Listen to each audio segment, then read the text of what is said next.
Fire!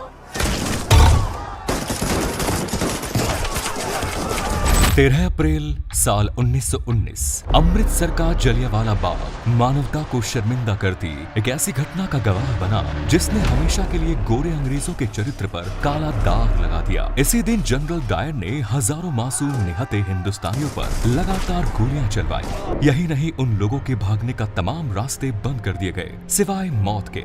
उनके पास कोई रास्ता नहीं था। आगे जाकर क्रांतिकारी उधम सिंह ने जलियांवाला बाग हत्याकांड में गोली चलाने का आदेश देने वाले जनरल डायर को गोली मार दी और इस हत्याकांड का बदला ले लिया। लेकिन ये सवाल फिर खड़ा हुआ कि क्या सच में मरने वाला वही व्यक्ति था जिसने उस बाग में गोली चलाने का आदेश दिया? आखिर क्या है इस हत्याकांड के पीछे की क्रूर सच्चाई? वो कौन से सर्कमस्टेंसेस थे जो इस घटना के लिए जिम्मेदार थे?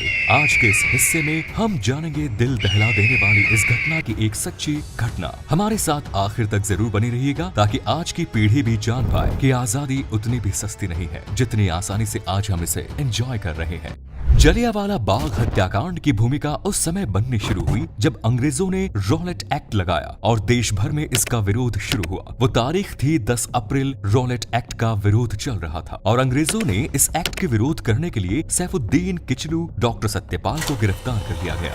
रॉलेट एक्ट को उस समय का काला कानून कहा गया था। इस कानून का विरोध महात्मा गांधी ने भी किया था और इसके पास होते ही पूरे देश में इसका जबरदस्त विरोध शुरू हो गया। रॉलेट एक्ट के इस कानून के मुताबिक अंग्रेज बिना किसी जांच पड़ताल और मुकदमे के जब चाहे किसी भी भारतीय को गिरफ्तार करके जेल में भेज सकते थे। रॉलेट एक्ट के विरोध में सैफुद्दीन किचलू और डॉक्टर सत्यपाल की गिरफ्तारी ने आग में घी का काम किया। जनता का आक्रोश अपने उफान पर था, लेकिन तूफान से पहले वाली शांति छा गई। लोगों ने एक बड़े विरोध प्रदर्शन करने के लिए 13 अप्रैल को सुबह जलियांवाला बाग में एक बड़ी सभा करने का निर्णय लिया। सारे के सारे लोग इकट्ठा होते, वहां पर रॉलेट एक्ट का विरोध होता और साथ ही इन दोनों की गिरफ्तारी के विरोध में स्वर मुखर हुए।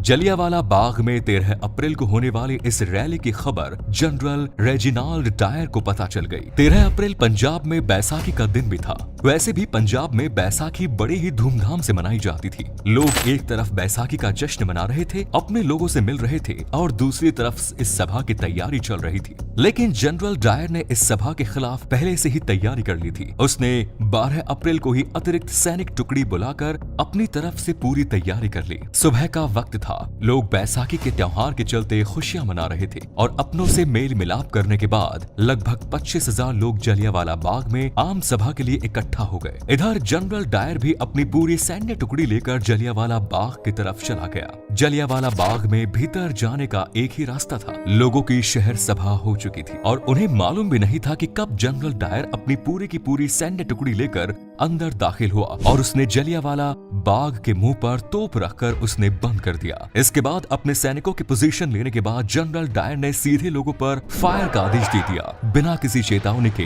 बिना एक शब्द बोले जनरल डायर के आदेश का पालन करते हुए सैनिकों ने अपनी अपनी बंदूकों का मुंह खोल दिया और लगातार गोलियां लोगों पर बरसने लगी।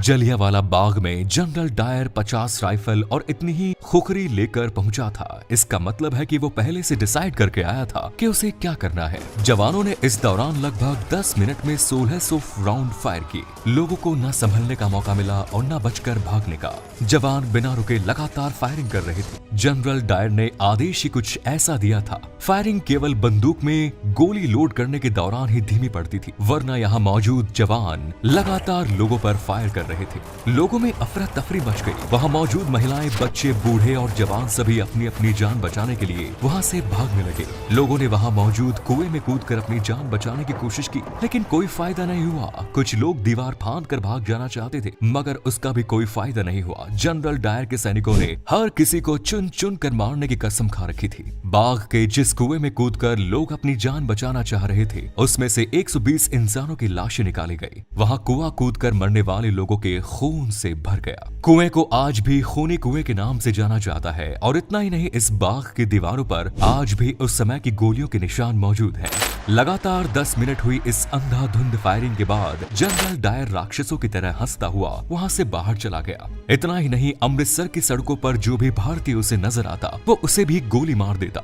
मरने वालों को अपनी तोप के पीछे रस्सी से बांधकर घसीटता हुआ ले जाया गया। इस हत्याकांड के बाद अंग्रेज सरकार ने अपने आंकड़े जारी किए। उन आंकड़ों के मुताबिक इस नरसंहार में 379 लोगों की मौत हुई, लेकिन मरने वालों की असल संख्या कुछ और ही थी। हकीकत में इस हत्याकांड में हजारों लोगों की जान गई थी। इस दिल दहला देने वाली घटना ने पूरे देश को हिलाकर रख दिया। चारों तरफ इस घटना की निंदा होने लगी और इस घटना की जांच का जिम्मा लेफ्टिनेंट माइकल ऑडवायर को दिया गया। गोली चलाने वाले जनरल डायर ने अपनी सफाई में कहा कि गोली चलाना उसकी मजबूरी बन गई थी। उसे अपने कर्तव्य का पालन किया। अगर वो गोलियां नहीं चलवाता तो वहां मौजूद भीड़ उसे ही मार देती।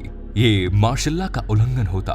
लेफ्टिनेंट माइकल ओड्वायर, जो कि इस मामले की जांच कर रहा था, वो जनरल डायर के इस जवाब से संतुष्ट हुआ। आगे चलकर इस मामले की जांच लाहौर के हंटर कमीशन के द्वारा की गई। फाइनली इस मामले में जनरल डायर को सही माना गया और ब्रिटिश अधिकारियों ने उसे प्रमोशन दिया। लेकिन इसके साथ ही फाइनल रिपोर्ट में ये भी कहा गया कि जनरल डायर अब कभी इंडिया नहीं आएंगे और उन्हें ब्रिटेन में रहकर ही सर्विस करनी होगी। इस हत्याकांड के दौरान सरदार उधम सिंह जलियांवाला बाग में ही मौजूद थे। ये उनकी खुशकिस्मती थी कि वो इतनी गोलियां चलने के बावजूद भी बच गए, लेकिन उन्होंने कसम खाई थी कि वो इस हत्याकांड का बदला जरूर लेंगे।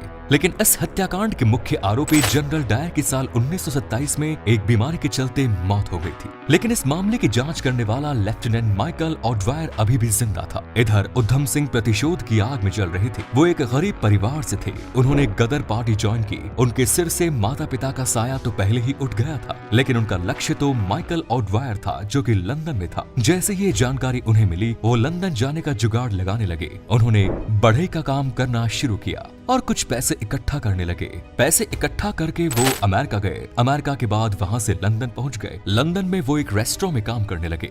रेस्टोरेंट में काम करते हुए पैसा जमा कर रहे थे ताकि एक पिस्टल खरीद सके।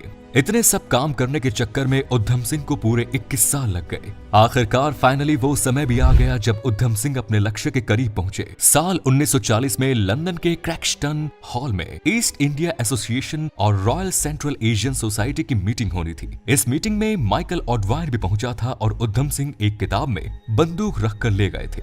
दरअसल किताब के पन्नों को उन्होंने बंदूक की आकृति के बीच से काट लिया था और उन्हीं के बीच में वो बंदूक छुपा कर ले गए थे। पंक्ति में सबसे आगे बैठे उधम सिंह माइकल ऑडवायर के आने का इंतजार कर रहे थे। जैसे ही माइकल ऑडवायर स्टेज पर आया, उधम सिंह ने 3 गोलियां उनके सीने में उतार दी।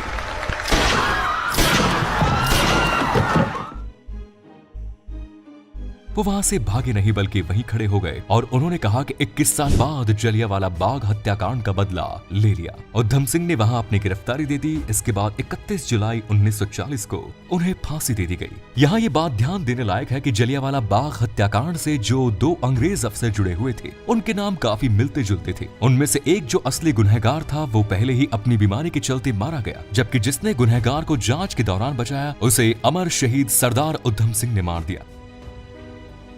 हमारी आजादी की लड़ाई में अनगिनत शहीदों ने अपने प्राणों की आहुति दी है। ये आजादी हमें बड़ी ही मुश्किल से मिली है। अब ये हमारा फर्ज है कि हम इस आजादी को हमेशा बनाए रखें। उम्मीद है ये वीडियो आपकी उम्मीदों पर खरा उतरा होगा। धन्यवाद।